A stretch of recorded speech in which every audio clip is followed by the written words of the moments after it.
사실은 이 구약에서 가장 중요한 개념을 들려고 의식 그런 어떤 개념을 들려고 한다면 제사입니다.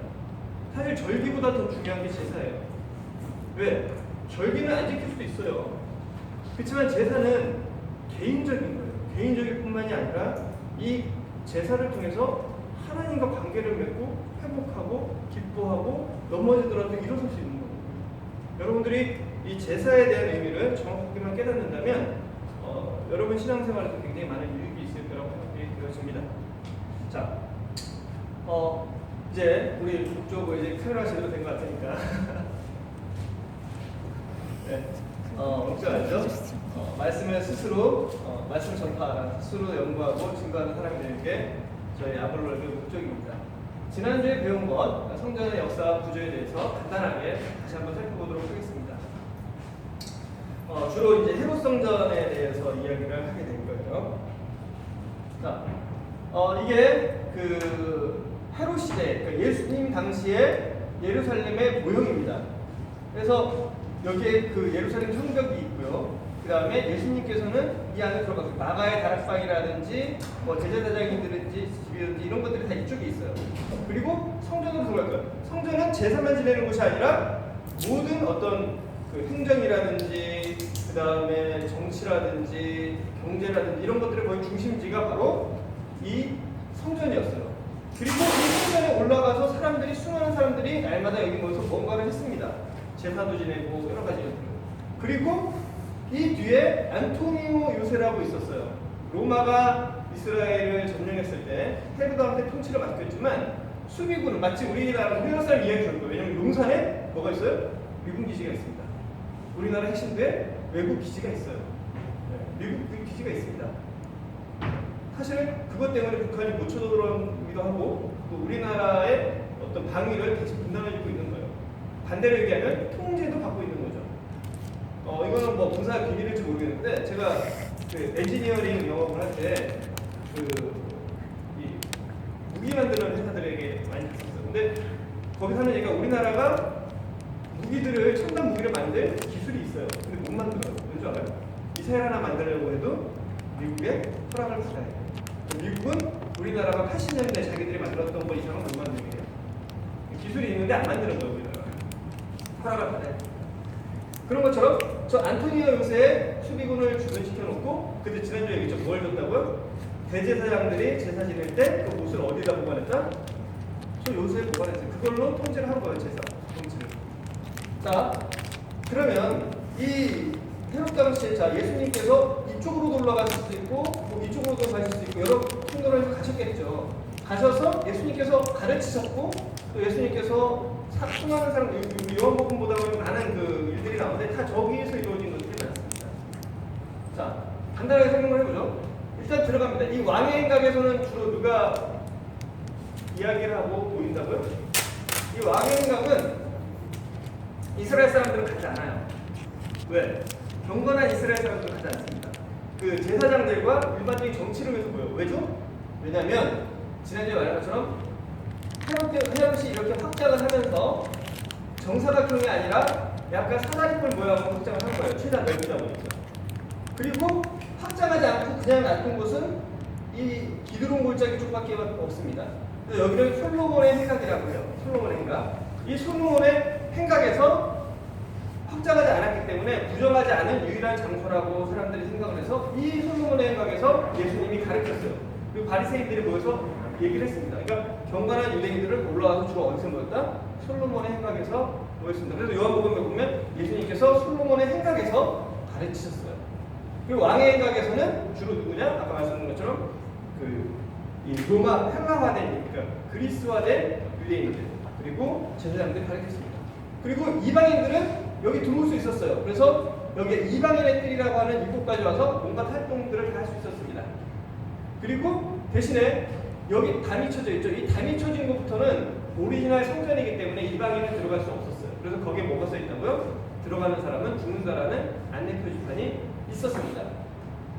그리고 장사들은 여기서 만나스의 상점이라고 해서 여기서 온갖 장사들이 다 이루어지고 있었던 거죠. 왜 성전인데 성전에서 장사를 원래 못했잖아요. 성당에서 장사 못했죠. 솔로몬 성전에서 장사를 못했습니다. 근데 왜 여기서 할 수 있었을까요? 있을까요? 사실은 굉장히 필요한 거였어요. 왜냐면 먼 곳에서부터 온 사람들이 재물을 가지고 올 수 없기 때문에 이곳에서 돈도 바꿔주고 또 그 돈으로 양 같은 것도 다 바꿔주고 이런 일들이 일어났었어요. 근데 왜 여기서 장사를 할 수 있었느냐?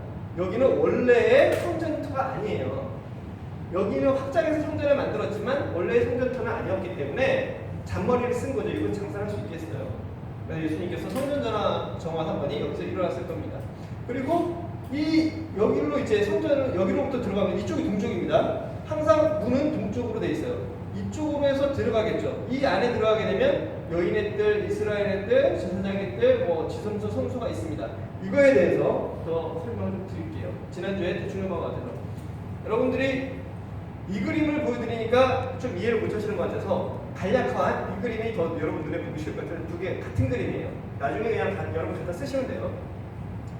이 미문으로 들어갑니다. 왜 여기를 미문이라고 했을까요? 아름다운 문이라고 했는데 이 미문은 지난주에 설명했지만 여기라고 보는 견해도 있고 아까 그 뒤쪽에 보시면 여기 이 더블 게이트를 미문이라고 보는 견해도 있는데 견해가 다릅니다.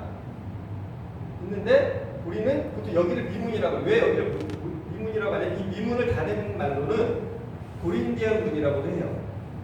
고린도 그러니까 우리 건축 공부하신 분들은 고린도 양식이랑 코린트 양식이라고 하죠. 뒤에 고린도가 건축으로도 유명한 곳이었어요. 이쪽 문으로 들어가게 되면 여기에 아까 말씀드린 여인의 뜰이 있어요. 여인의 뜰. 이 여인의 뜰에서 어떤 일이 벌어집니까? 가난한 여인이 잡혀온 곳이 아마 이 여인의 뜰일 거예요. 그래서 예수님이 땅바닥에 있었던 곳이 바로 저 여인의 뜰입니다. 이게 성전 안에 있는 거예요. 그러니까 성전 안에 사람들이 원래는 이곳에 와서 죄를 용서함 받는 곳에 이 여인을 끌고 와서 원래 정죄를 했어요. 되게 아이러니하죠. 예수님께서는 이곳에 정죄하지 않는다고 했어요. 왜? 자기가 대속할 것이기 때문에. 그리고 돌을 던지려고 했는데 결국 돌을 못 던지고 가죠. 나중에 그 돌은 어디로 가냐면 오늘 요한복음 10장을 이렇게 보면 예수님한테 그 돌이 날아가는 것을 보게 돼요. 자, 이쪽 들어옵니다. 여인의 뜰. 그리고 이곳에는 그 헌금함들이 많이 있었어요. 각자 목적에 따른 헌금함들이 있었어요. 그래서 부자와 가난한 자가 헌금을 하죠. 그 가난한 여인의 주랩돈에 관한 것도 이 여인의 뜰에서 이루어졌을 것입니다. 여기는 이스라엘 사람들이 들어오는데 어린이와 여인들까지 여기까지 들어오게 됩니다. 그리고 이곳에는 나무 저장, 제사를 지내려면 나무가 필요하겠죠. 그 다음에 나병 환자, 그러니까 나병이 문둥병 걸린 사람들이 여기서 그 검사를 받고 회복되면 뭐 다시 들어가는 그런 나병 환자입니다. 그리고 오일, 기름 창고가 있습니다. 그리고 나시린의 집. 그래서 나시린에 서원하는 사람들 이곳에서 하게 됩니다. 그리고 여기 니카노르 문이라고 해서 계단이 쭉 있는데 이 철문이 되게 두꺼워요. 그리고 이곳에서 또 뭐가 있느냐? 초실절 뭐죠? 종교 행사들이 이곳에서 일어나게 됩니다. 그래서 이곳에서 그 종교 행사들도 일어나고 이 니카노르 문이라는 문을 통해서 이 안으로 들어갑니다. 이 안으로 그러니까 여자들이 여기까지만 있어요. 그러면 이 안으로 들어가면 이제부터는 성소가 나오는데 여기를 이스라엘의 뜰이라고 합니다. 되게 얇죠. 여기에 남자들만 들어가요. 여기는 남자들만 들어갈 수도 있어요. 그래서 본인들이 제사를 한 것들을 제사 지내는 그것들을 여기서 볼 수가 있습니다. 여기에 보면 8개의 기둥들이 세워져 있어요. 거기서 재물들을 잡거든요. 근데 사람들이 막 제사 절기나 무슨 여러 가지 절기들 있잖아요. 절기에 사람들이 엄청 오기 때문에 그때는 이 제사장의 뜰까지 들어가는 것들이 허용이 됩니다. 이 제사장의 뜰은 제사장만 들어가게 돼 있어요. 그래서 이곳에 들어와서 도축을 하고 번제를 드리고 그리고 이 성소에는 제사장 중에서도 이 일을 맡은 사람들만 또한 들어가게 돼 있습니다. 그리고 저 지성소에는 누구만 들어가냐? 대제사장들만 1년에 1차례 들어가게 됩니다. 이 안에는 번개만 있겠죠. 자, 이런 식으로 해서 설명을 다시 한번 드렸어요. 지난번에 이 부분을 내가 정확하게 시간이 좀 짧아서 대충 설명만 한 것 같아서 이렇게 해서 복습을 했습니다. 자, 이제부터 제사에 대해서 들어갈게요. 여러분들이 어릴 때부터 제가 적어도 여기서 본 분들은 어릴 때부터 교회를 다니신 분들이 단 것 같네요. 일부는 성인이 돼서 왔겠죠. 여기 어릴 때부터 교회 안 다녔다. 손 들어보세요. 나는 어릴 때부터 교회 안 다녔다. 여러분들 대부분은 어려서부터 몇십 년째 교회를 다니고 있습니다. 뭐 태어난 날이랑 교회 다니는 횟수랑 같은 분도 계세요. 그렇습니다. 그런데 이 어릴 때부터 복음 들으면서 나오는 얘기는 무조건 이 제사의 5가지가 나옵니다. 그죠? 번제, 소제, 허목제, 속죄제, 속건제 뭐 이게 나와요. 이 의미를 근데 정확하게 알고 있는 청년들이 의외로 별로 없더라. 마치 여러분 영어 공부할 때 전치사의 to와 투부정사의 to를 구분하지 못하는 대학생들이 많은 것처럼 좀 어려운 말을 썼습니다. 그거를 구별할 줄 알면 돼요. 자, 그것처럼 이걸 잘 몰라요. 5가지 제사가 있는데 질문돼요. 6가지 제사인데요? 그러니까 왜 어떤 제사가 있는데 했더니 이것도 있어요. 요제, 거제, 존제, 화제도 있네요. 이게 뭐죠? 이렇게 물어보는 사람도 있습니다. 물론 여러분도 비슷하실 거예요. 괜찮아요. 오늘 확실하게 알면 되니까. 제사는 5가지로 나뉠 수 있어요. 기본적으로 번제, 소제, 화목제, 속죄제, 속건제 이렇게 나뉠 수가 있습니다. 자, 이거를 구분할 수 있는 사람 손 들어보시고 한번 얘기를 해보셔도 돼요. 진짜 그냥 뭐라고 안 해요. 나 이거 구분할 수 있다. 이게 나랑 지금 어떤 의미가 있다. 그러니까 뭐냐면 이게 나한테 지금 어떤 의미가 있다. 번제가 나한테 어떤 의미가 있고, 사람들이 번제랑 제일 헷갈리는 게 속죄제 헷갈려요. 번제랑 속죄제. 그러니까 쉽게 번제랑 속죄제 구분할 수 있는 사람. 번제, 속죄제, 속건제 구분할 수 있다. 번제, 속죄제 구분할 수 있다. 이거 구분하면 돼요. 자, 이런 5가지가 기본입니다. 근데 목적, 이런 5가지 목적에 의해서 제사를 드려요. 그런데 방법은 몇 가지냐? 4가지가 있어요. 4가지. 제사의 방법, 제사를 드리는 목적이 있고 방법이 있잖아요. 방법은 4가지가 있습니다. 자, 이거부터 하고 넘어갈게요. 화제는 뭐예요? 불로 태우는 겁니다. 그죠? 어쨌든 영어로는 번트 오프링이니까 똑같을 거예요. 불로 태우는 게 화제예요. 이 화제에는 뭐가 들어가냐? 번제, 소제, 화목제, 속죄, 속건제 다 들어가네요. 자, 이 5가지 제물, 아까 목적에 따르면 5가지라고 했죠? 이 5가지 제사는 다 어디에 들어간다? 화제에 들어갑니다. 다 불로 태우는 거예요. 불로 태우는 거에 다 들어가요. 자, 화제입니다. 불로 태운다. 불 화자 알죠? 그 다음에 요제라는 게 있어요. 웨이빙 오퍼링이라고 해요. 웨이빙 오퍼링. 그러니까 흔드는 거예요. 흔드는 거. 자, 제사장이 화목제물. 여기는 화목제물이니까 화목제물은 불로 태우는데 화목제물에는 주로 뭐도 들어간다? 흔드는 방법도 있다. 그러니까 화목제물은 번제와 요제가 같이 섞이는 거예요. 섞이는 제물이에요. 제사요. 그래서 화목제물의 가슴, 그러니까 그 제물의 가슴, 그러니까 이 소나 뭐 이런 것들의 가슴 있죠. 가슴 부분을 들어서 어떻게 한다? 앞뒤로 흔들어요. 이렇게 흔들어 주세요. 앞뒤로. 네. 이렇게 흔듭니다. 자, 이거는 뭐 곡식이라든지 뭐 이삭의 떡이라든지 이런 것들이 있어요. 그래서 이거는 뭐냐? 화목제와 속건제와 소제 같은 경우는 이 요제라는 방법을 섞어요. 그러니까 불에 태우기 전에 요제를 거칩니다. 아셨죠? 자, 왜 흔드느냐? 이거 조금 이따 설명해 드릴게요. 왜 흔들까요? 뭔가 의미가 있겠죠? 자, 그냥 거제가 있어요. 거제. 쓸데없는 농담을 또 나왔어요. 거제들에게 흔다. 죄송해요. 여러분 집중해 주시고. 자, 거제라는 건 뭐냐면 이렇게 들었다가 올리는 거예요. 그러니까 이 재물이 있잖아요. 앞뒤로 흔드는 게 아니라 이렇게 올렸다가 딱 내리는 거예요. 올렸다가 내리는 거를 거제라고 해요. 이 보통 그 재물이 있잖아요. 동물 같은 경우는 오른편 뒷다리를 올려요. 그래서 오른편 뒷다리 재물 제사라고도 얘기를 해요. 그러니까 이건 어떠냐? 화목제나 소제를 드릴 때 그때 이거를 합니다. 그래서 처음 이것도 들었다가 내리는 거제, 요제와 거제라는 방법이 있어요. 아시죠? 그 다음에 전제. 여러분 전제는 많이 아실 거예요. 전제. 그 뭐 바울이 나를 전제로 드릴지라도 해서 전제 다 합니다. 전제라는 건 뭐냐? 번제랑 소제랑 화목제를 드릴 때 포도주나 독제를 그 제물 위에 그냥 붓는 거예요. 붓는 거. 이렇게 술을 붓는 거죠. 네. 이거를 전제라고 합니다. 그러니까 이런 방법으로 제사를 드려요. 근데 그렇게 제사를 드리는 이유가 있겠죠. 네. 제사를 드리는 이유가 있습니다. 뭐냐면 화제라는 것은 다 태우는 거예요. 그래서 뭐 그리스도의 대속, 속죄, 희생 이런 걸 의미를 해요. 여러분 이거 굳이 기억하지 않으셔도 돼요. 네. 화제는 뭐 이런 의미가 있다. 그러니까 여러분은 이거는 이 자체로 제사가 아니라 제사를 드리는 방법이구나라는 것만 아시면 돼요. 여러분 이제부터는 뭐 화제, 요제, 거제, 전제는 제사를 드리는 방법이다. 여기까지만 이해를 하시면 90점입니다. 자, 요제 왜 흔들 거야? 왜 흔들까? 자, 이거는 흔드는 거는 있잖아요.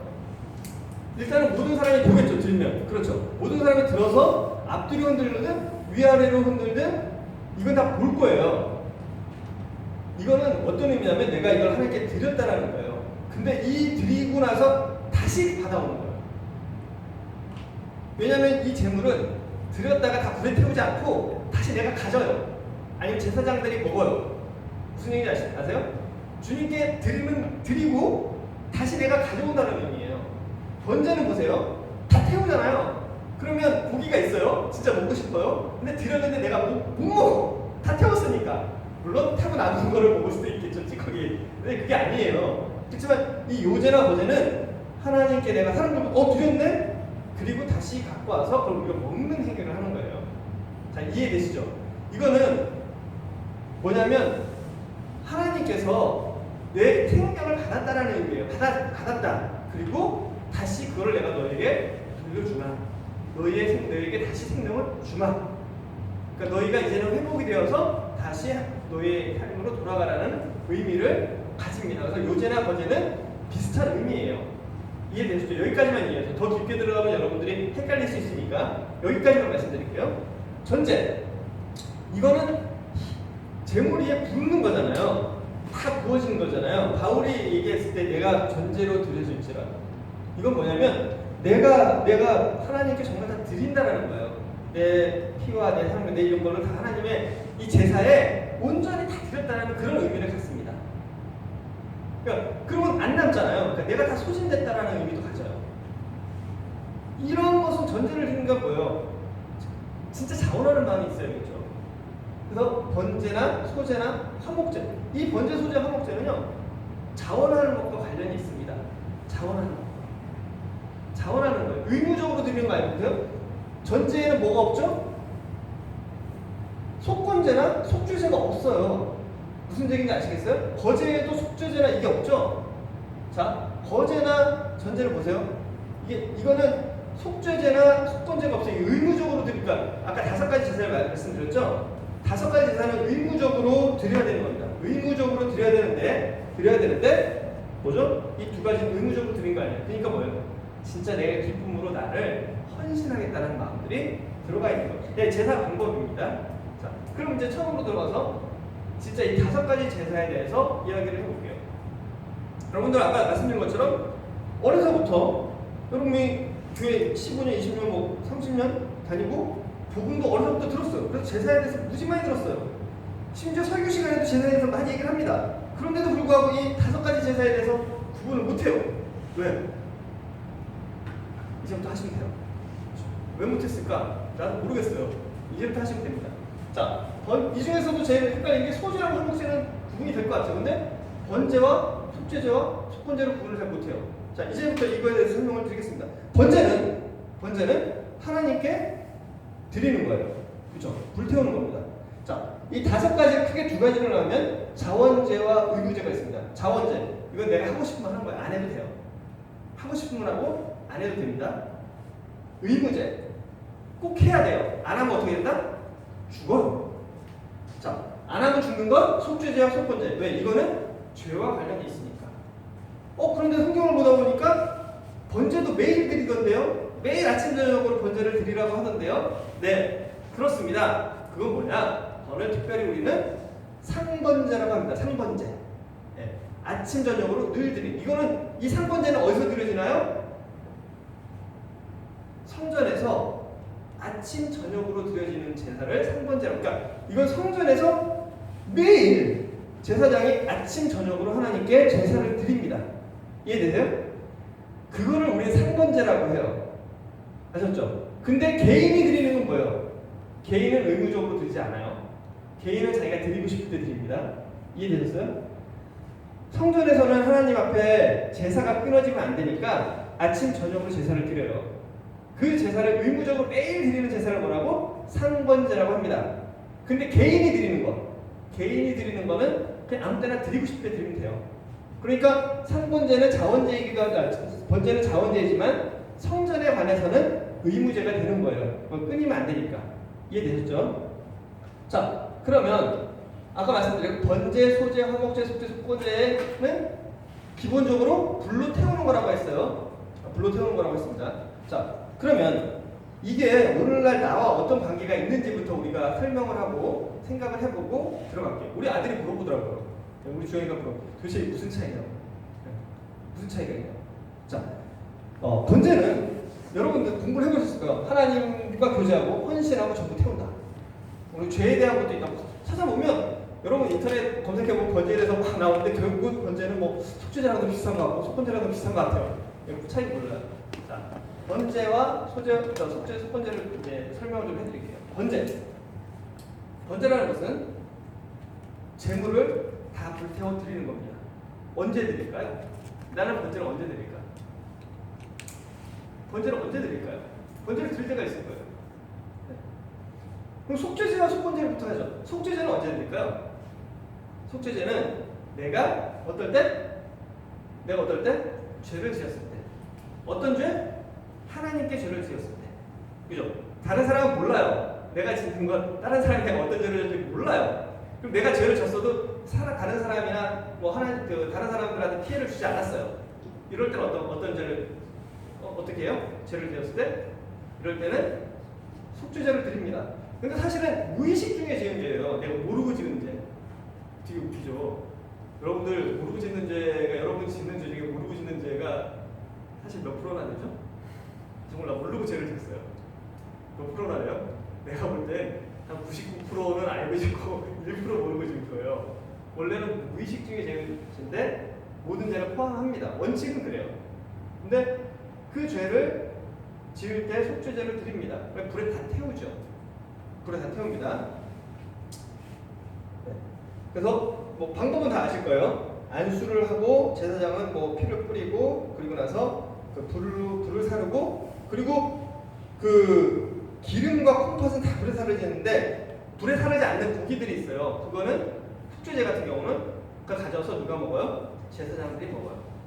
근데 제사장 자기가 죄를 졌다. 그럼 먹어요? 안 먹어요. 아셨죠? 자, 이런 다 태우지만 기름이나 이런 것만 태우고 고기는 먹는다. 이거예요. 속건제는 뭐냐? 여러분 밀양 보셨죠? 밀양 보신 분? 안 봤죠? 그 비기독교인들이 기독교인들한테 막 욕하는 것 중에 하나가 밀양을 보고 욕을 해요. 뭐냐? 아니 내가 다른 사람한테 주는데 그 사람은 너를 용서 안 했는데 나만 하나님의 용서를 받았다고 이 사람이 행복한 거예요. 그럼 그 상대편은 피를 토하죠. 생각해보세요.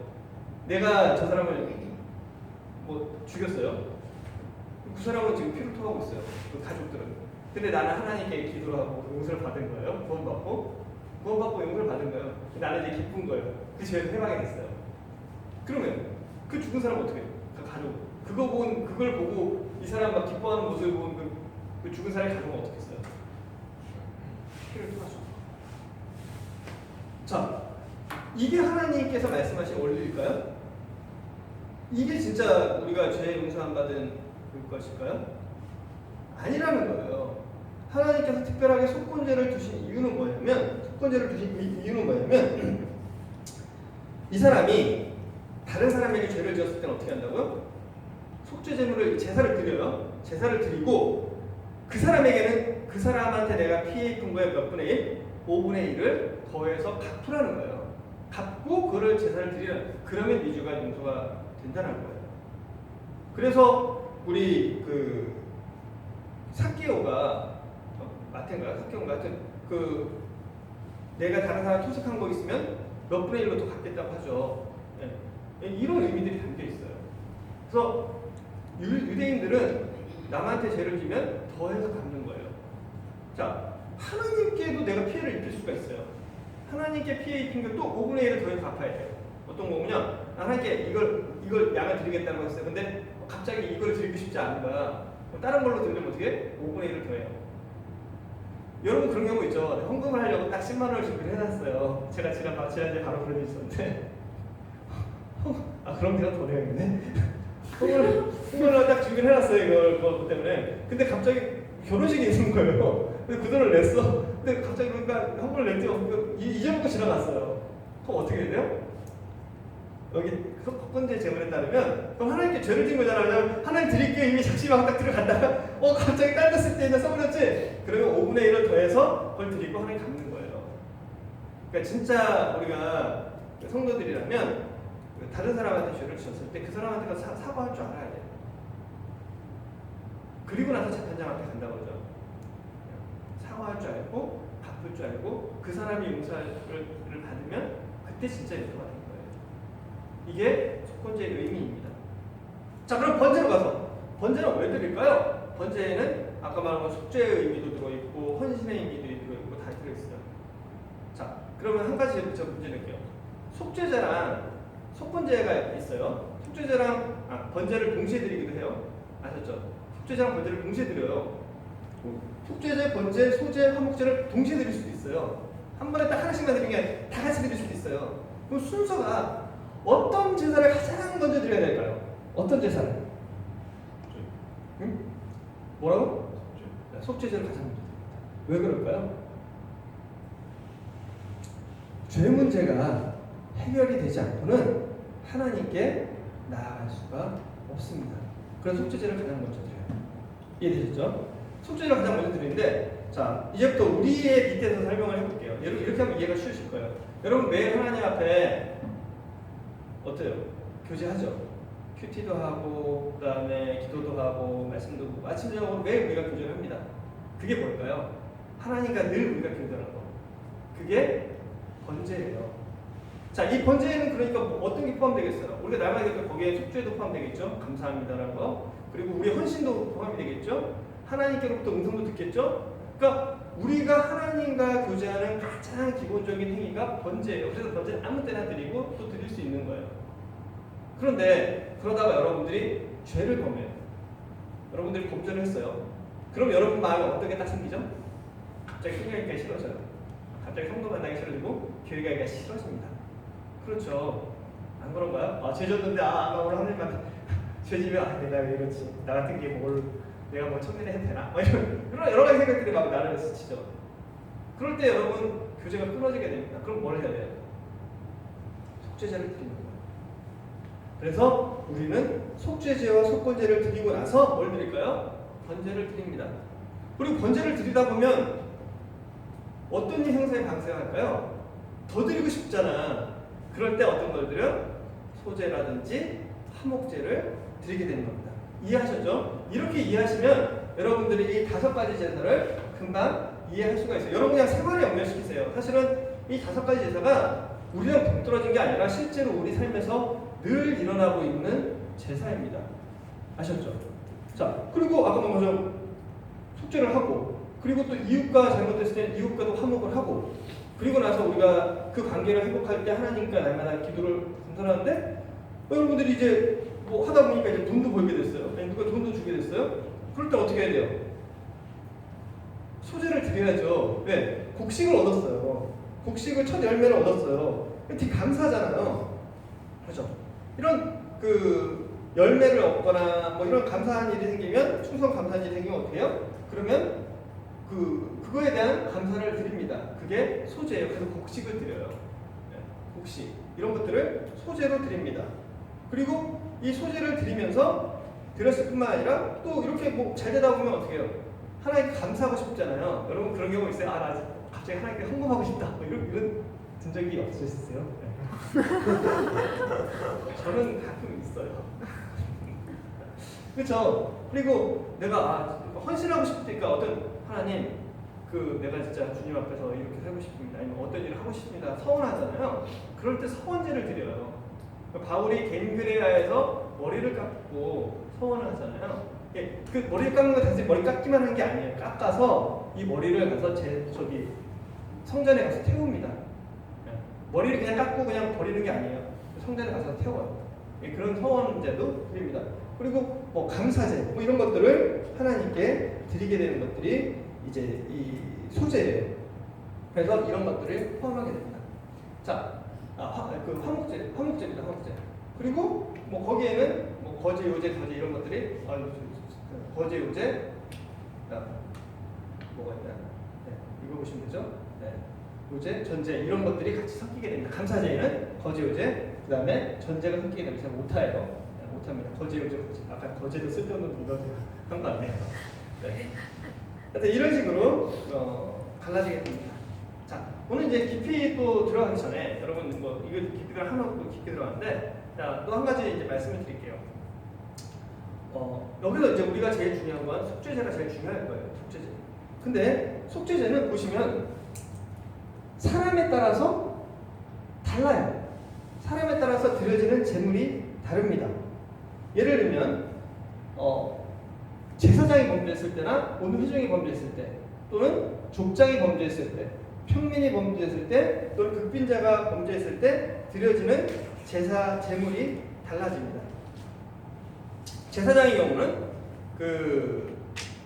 이 제사를 양을 잡고 소나 양을 잡고 성소회장 앞에 7번 제사를 뿌리고, 그 다음에 회중이나 족장 평민의 경우는 번제단 뿌려 받아야 이제 그 피를 또 이제 단 밑에 쏟고 뭐 이런 것들이 있어요. 뭐 그런 차이는 중요한 게 아니고, 오늘 제가 말씀드리고 싶은 건 뭐냐면, 가난한 사람이 제사를 드릴 때, 가난한 사람이 죄를 졌어요. 그죠?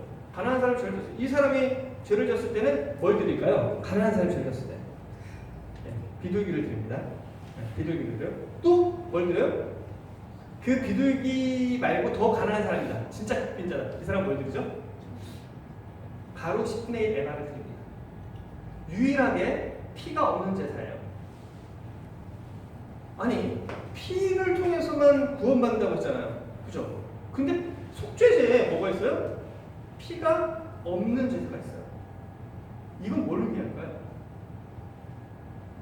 자, 다 피가 있는데 피가 없는 제사가 있습니다. 이게 뭐냐면, 하나님께서는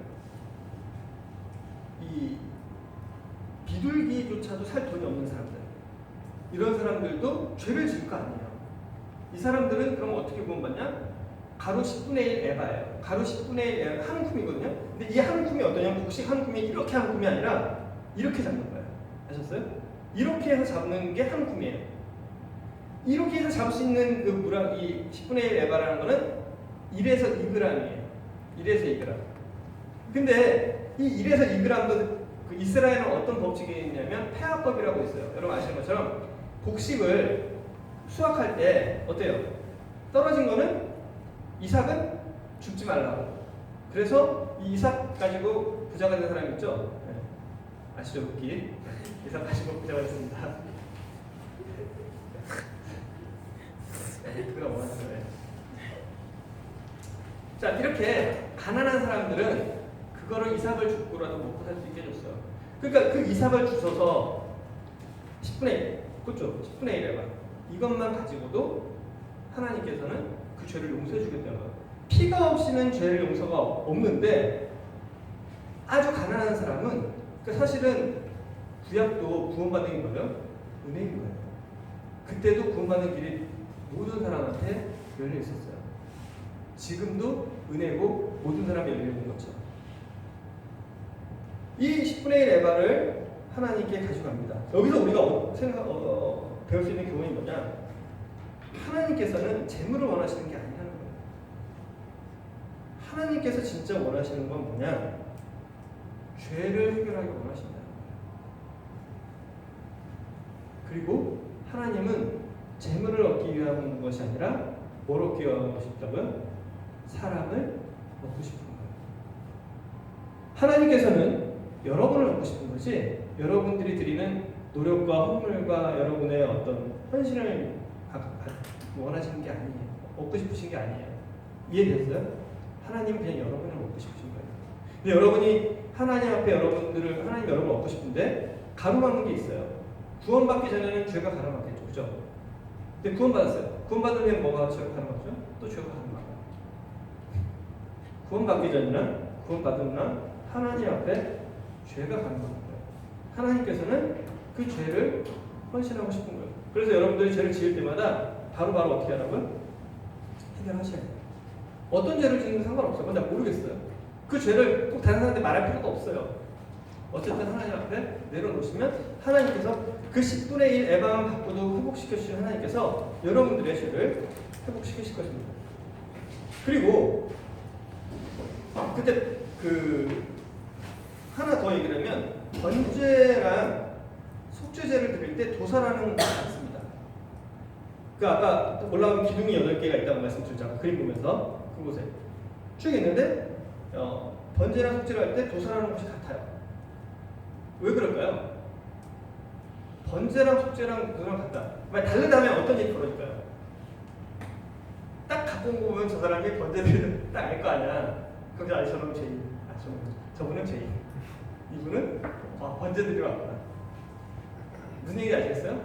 이걸 모르게 한 거예요. 물론 개인이 와서 제사장은 알겠죠. 제사장은 이 사람이 번제를 드리러 왔는지 아니면 아까 제가 말씀드렸잖아요. 이스라엘의 뜰에서 볼 수 있다고. 근데 다른 사람들이 봤을 때 모르게 하는 거예요. 이 말은 뭐냐? 우리가 다른 사람들의 죄에 대해서 어떤 태도를 취해야 될지 말씀을 해주고 있어요. 자, 그리고 이스라엘 사람들은 살면서 하나님 앞에 몇 번이나 번제를 드릴 수 있을까요? 네, 제한이 없죠. 자, 제한이 없다는 것은 뭐냐면 하나님께서 은혜와 긍휼이 풍성하시다는 거예요. 100번이고 1000번이고 그 재물을 받아주시겠다는 거예요. 이해되셨나요? 이게 하나님께서 우리에게 주신 은혜이고 사랑입니다. 그런데 이 히브리 말로 탕린 야폿이라는 게 있어요. 이 말은 뭐냐면 웃는 얼굴이라는 거예요. 우리도 다른 사람에 대해서 죄를 용서해 줄 때 2번, 3번? 아니에요. 근데 여러분 진짜 우리가 구속의 의미를 아는 사람은 저한테 죄를 몇 번 지으면 용서를 해줄까요? 그러니까 베드로는 통크게 7번 얘기했을 때 주님께서 뭐 7번이냐 이렇게 얘기하셨는데 여러분들은 사실 몇 번 하시겠어요? 괜찮아. 한 2번 해도 괜찮아. 하지만 속에서 칼을 갈고 있을지도 몰라요. 보고 싶지 않을 수도 있어요. 그러니까 진정한 용서는 하나님께서 우리 주신 용서는 뭐냐면 주님께서 우리를 속죄제물을 받으신다는 의미는 탕림 야폿이에요. 그냥 웃으면서 기억하지 않고 이게 속죄제에 얽힌 깊은 내용입니다. 이 속죄제에 대한 것들을 충분히 인식을 했을 때 우리가 아까 말한 것처럼 번제를 드리게 되는 거예요. 그리고 아까 속번제를 얘기했죠. 속번제랑 좀 거의 비슷하게 들어가죠. 그리고 아까 용서를 구한다라고 했죠. 우리가 다른 사람에 대할 때는 용서를 해주지만 다른 사람의 죄에 대해서는 우리가 용서를 구하고 용서를 구하고 은혜를 더 준다는 의미인 거예요. 다시는 그런 죄를 반복하지 않도록 정말 주시는 기다립니다. 속으로만 그냥 가지고 있을 때는 또 하기가 쉬워요. 그렇지만 그것을 용서를 구할 때 어떤 생각이 들어요? 물론 그러고 또 하기도 합니다. 또 하기도 하지만 그러나 그 의미에는 다시는 반복하지 말라는 그런 의미가 있어요. 그래서 예수님께서도 얘기하잖아요. 다시 가서 사마리아에 죄를 또 짓지 말아라. 안 지었을까요? 똑같은 죄는 안 졌을 거예요. 그쵸? 근데 들키지 않았어요. 여러분, 때때로 우리가 죄를 지은 게 드러날 때가 있어요. 괴롭죠. 슬프죠. 그렇지만 사실은 그게 우리에게 복일 때가 있습니다. 그래서 죄가 드러나는 것에 대해서 좌절하지 마세요. 그리고 그 때문에 교회에 못 나오지 마세요. 그리고 사실은 또 그런 것 때문에 교회 온 사람들에 대해서 우리 어떤 마음을 가져요?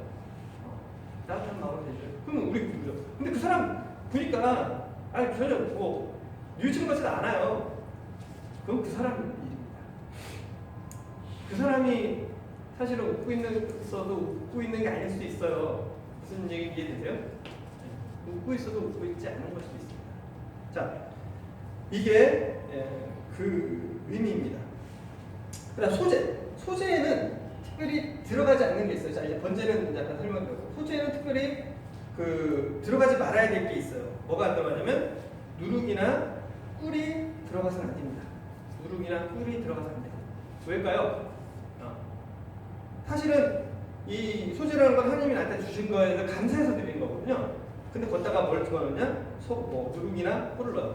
부풀거나 맛있게. 이거는 특별히 그 교만함이라든지 하나님 앞에서 꾸미지 말라는 얘기예요. 그러니까 내가 하나님께 드린다고 할 때 오른손이 하는 걸 왼손이 모르게 하라고 하잖아요. 우리는 신앙생활을 하다 보면 사실은 되게 꾸미고 싶고 인정받고 싶고 잘 보이고 싶을 때들이 있어요. 그죠? 근데 하나님께서 뭐라고 하냐면 누룩이나 꿀을 넣지 말라고, 과장하거나 미워하지 말라는 거예요.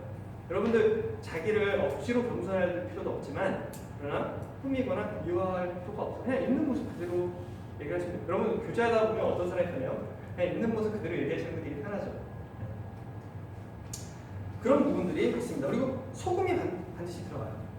소금이 저기 소재에는 반드시 그 소금이 들어갑니다.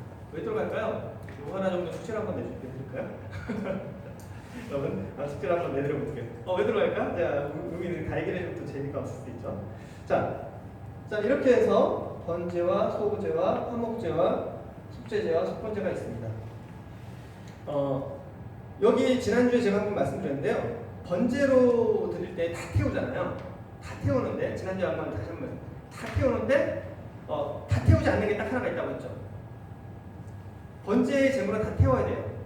그렇죠? 번제는 곡식이 들어가지 않습니다. 다 태워야 돼요. 근데 다 태우지 않는 게 하나 있어요. 여러분, 번제는 제사장이 먹는 게 없어요. 제사장이 가져간 건 뭐냐? 가죽만 가져가요. 가죽 가져간 건 뭘까요? 옷도 만들어 입고 여러 가지 하겠죠. 근데 비둘기 있죠, 비둘기. 비둘기를 태울 때는 어떻게 한다고요? 비둘기를 태울 때만큼은 그 내장을 빼요. 원래는 내장까지 다 태우거든요. 내장을 뺍니다. 내장을 왜 빼냐? 왜 빼죠? 비둘기는 곤충을 먹어요, 곤충을. 곤충을 먹는데 곤충은 하나님 앞에서 정한 거예요, 부정한 거예요? 부정하거든요. 근데 이 비둘기가 곤충을 먹었을 수도 있잖아요. 근데 같이 그걸 태우게 되면 어떻게 돼요? 부정한 것까지 같이 드리게 되잖아. 그러니까 먹었을 수도 있기 때문에 안 먹었을 수도 있죠. 근데 그런 가능성이 있기 때문에 그건 따로 떼서 버립니다. 그건 하나님께 드리지 않아요. 이 말이 우리한테 뭘 의미하느냐? 어떤 걸 의미할까요? 여러분, 우리가 해야 될 것과 말아야 될 것을 결정할 때 이거를 따르면 돼요. 이것이 죄를 지을 가능성을 내포하고 있느냐 없느냐. 여러분, 우리 마음속에 물어보잖아요. 사실은 이걸로 가면 그럴 텐데라고, 오늘 저 모임에 가면 그나마나 이렇게 될 텐데 하면서 따라가요. 그죠? 근데 어떻게 하라고요? 죄를 지을 가능성이 있으면 하지 말아라. 이게 그 번제를 드릴 때 비둘기의 의미이기도 합니다. 자, 이 구약의 제사장들은 직업이 뭘까요? 백정입니다, 백정. 그렇죠. 생각을 해보세요. 백정이에요. 우리나라에서는 백정이 제일 천대받았는데 이스라엘에서는 백정이 가장 우대받는 직업이었습니다. 이 사람들 소양 기가 막히게 잡겠죠. 도축은 굉장히 발달했을 겁니다. 제사장들이 그것만 하니까. 자, 그런데 이 사람들은 어떤 칼을 쓸까요? 작은데 어떤 칼을 쓸까요? 아세요? 어떤 칼을 쓰는지? 뾰족한 칼을 쓸까요? 네모난 칼을 쓸까요? 네모난 칼을 씁니다. 뾰족하지 않고 네모난 칼을 써요. 왜 네모난 칼을 쓸까요? 이 부분에 대해서 그 이스라엘 그 랍비들은 이렇게 얘기를 합니다. 뾰족한 칼로 찌를 때 이 사람들의 마음에 죄성이 있잖아요. 그리고 악에 대한 성질이 있습니다. 근데 그 뾰족한 걸로 찌를 때는 뭐냐면 살인의 쾌감을 느낀다고 해요. 죽임에 대한 쾌감. 그래서 뭉툭한 칼로 하는 것은 뭐냐면 그런 걸 없애는 거예요. 자, 이게 어떤 걸 의미하냐면 칼은 어떤 걸 쓰냐면 우리가 하나님 앞에 살아가는 데 있어서 우리의 성품을 길러야 된다는 거예요. 우리가 자칫 잘못하면 교회에서 제사장의 역할을 하다 보면 다른 사람을 찌르는 때들이 많이 있어요. 그래서 굉장히 조심해야 된다는 얘기죠. 뭐냐? 우리는 정말 아까 저 나온 그 의미들을 제사의 의미 생각할 때 항상 다른 사람들을 살리고 세우는 데 초점을 맞춰야 돼요. 근데 그 사람이 그렇지 않은데 그거는 누구의 책임이에요? 그 사람의 책임입니다. 그리고 교회에서 가난하고 소외된 자들을 아까 막 이 제사의 의미들을 보면요, 가난하고 소외된 자를 항상 배려하시는 하나님의 그 생각이 나왔어요. 한 가지만 더 얘기해 드릴까요?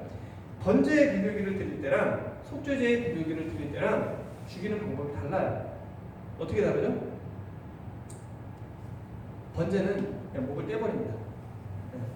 근데 속죄제를 드릴 때는 목을 비틀어서 남겨요. 물론 우리가 복음 전할 때 어떻게 얘기를 하냐면 그렇게 잔인하게 하나님께서 징계하신다. 비틀어주고 목을 끊어지 않아요. 근데 그 가난한 사람들이 드리는 제물 있잖아요.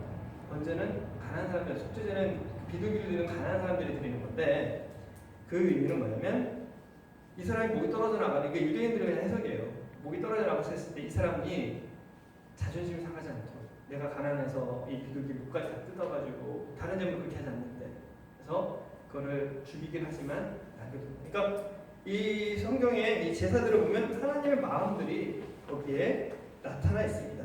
나타나 있고 많은 것들을 알 수가 있어요. 여러분 이 제사에 대해서 오늘 이제 마무리 칠게요. 오늘 제사에 대해서 여러분들이 깊게 들어가면 많은 것들을 여러분들이 공부를 할 수가 있을 거예요. 근데 적어도 그런 걸 오늘 다 말씀을 해드린다고 해도 여러분에게 낫지 않을 거예요. 여러분들이 그건 스스로 공부하시면 돼요. 오늘 기억하실 거는 그거예요.